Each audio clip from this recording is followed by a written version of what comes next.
you can ask to talk. तो I had asked to be allowed to make a statement कि मैं statement जो देश में सिचुएशन है एलपीजी की, गैस की, जो तेल की सिचुएशन है, और ये अभी शुरुआत है, तो इसके बारे में मैं बोलना चाह रहा था. बट कोई नया प्रोसीजर चालू हुआ है कि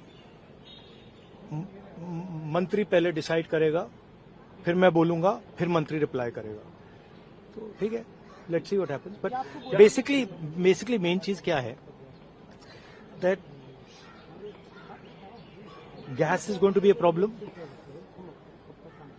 petrol is going to be a problem, all fuel is going to be a problem, because essentially our energy security has been compromised. Flawed foreign policy has created this problem. Now it doesn't matter. अभी क्या करना है, अभी prepare करना है. अभी आपके पास थोड़ा सा टाइम है, तो सरकार को, प्रधानमंत्री को एकदम प्रेपरेशन शुरू कर देनी चाहिए, क्योंकि अगर प्रेपरेशन नहीं की तो फिर करोड़ों लोगों का जबरदस्त नुकसान होगा. कोविड की जैसे कोविड से निपट लिया था वैसे ही निपट लेंगे. राहुल जी वो कह रहे हैं कि जैसे कोविड से it's a much bigger issue. It's a much bigger issue than oil is being allowed, oil is not being allowed.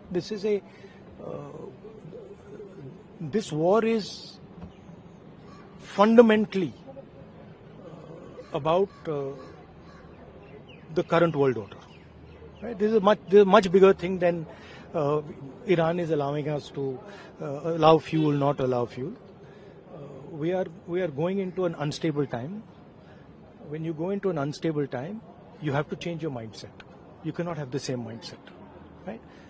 So what I'm suggesting to the government is that they now start to think deeply about what are the possibilities and what do we have to do to make sure that हमारे लोगों को नुकसान ना हो.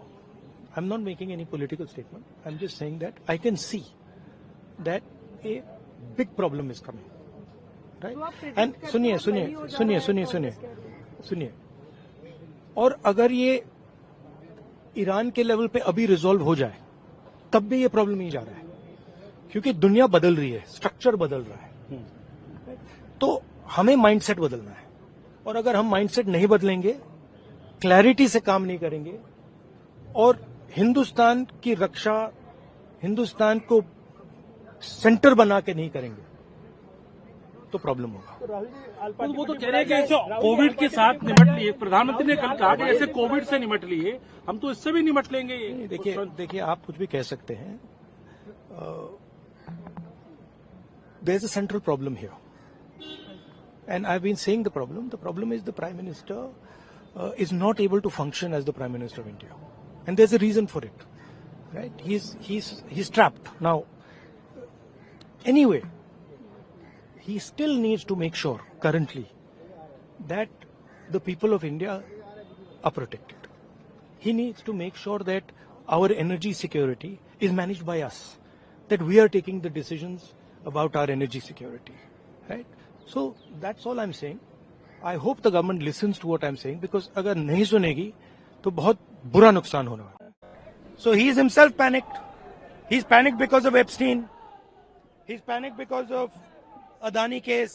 He's not able to come inside the house. You saw yesterday the Prime Minister's chair खाली पड़ी थी, अंदर नहीं पा रहे हैं. तो देश को कह रहे पैनिक मत करो, अपने आप पैनिक हैं. Thank you. और स्पीकर साहब ने कहा नहीं. मैंने कहा कि देखिए मामला एनर्जी सिक्योरिटी का है. मामला एनर्जी सिक्योरिटी का है. मामला यह है कि गैस सिलेंडर नहीं मिल रहा. हमारी एनर्जी सिक्योरिटी कॉम्प्रोमाइज कर दी गई है. आज अमेरिका कहेगा कि अगर हम रूस से गैस तेल खरीद सकते हैं, अमेरिका कहेगा अगर हम ईरान से, इराक से, किसी और से खरीद सकते हैं. मतलब एनर्जी सिक्योरिटी कॉम्प्रोमाइज हो गई. उसके बाद मैंने बोला क्यों हुई, और मैंने कहा ये जो हरदीपपुरी बैठा है, ये जिसको आपने ऑयल मिनिस्टर बनाया,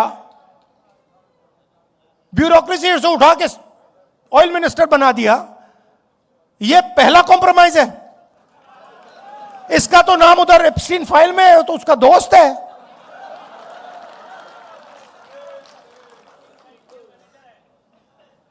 इसकी बेटी के कंपनी में जॉर्ज सोरोस का पैसा गया है।